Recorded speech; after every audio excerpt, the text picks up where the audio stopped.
Thank you doctor ரோஸ்மோல். நீங்க வந்து ஒரு 3 சிட்டிங்ஸ்ல என்னுடைய பல்ல வந்து சரி பண்ணிட்டீங்க. அதாவது என்னுடைய மேல் பல்லு கிட்டத்தட்ட நான் ஓட்டையா தான் கொண்டு வந்தேன் உங்ககிட்ட வரும்போது.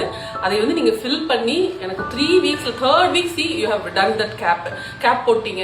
இது வந்து ரியலி வெரி நைஸ். அண்ட் இந்த பெயின் எனக்கு இந்த ட்ரீட்மெண்ட் ஃபுல்லா எந்த பெயினுமே இல்லை. ஆக்சுவலா உங்க கிளினிக் உள்ள நான் வரும்போது ரொம்ப காஸ்ட்லியா இருக்குமோ, ஆம்பியன்ஸ் வேற நல்லா இருக்கு, ரொம்ப ஸ்டெர்லைஸ்டா ரொம்ப நல்லா வச்சிருக்காங்க, காஸ்ட்லியா இருக்கும் அப்படிங்கிற மாதிரி ஒரு பயத்தோட தான் உள்ள வந்தேன். But your treatment and the way you explained me about the treatment and உங்களுடைய பிரைசிங் எல்லாமே வந்து அஃபோர்டபுளா இருந்தது. ரொம்ப கம்ஃபர்டபுளா என்னை வந்து நீங்க 3 வீக்ஸும் ட்ரீட் பண்ணிருக்கீங்க. Thank you so much Rosemol. And I highly recommend Rosemol for all the teeth aches and treatments. Thank you.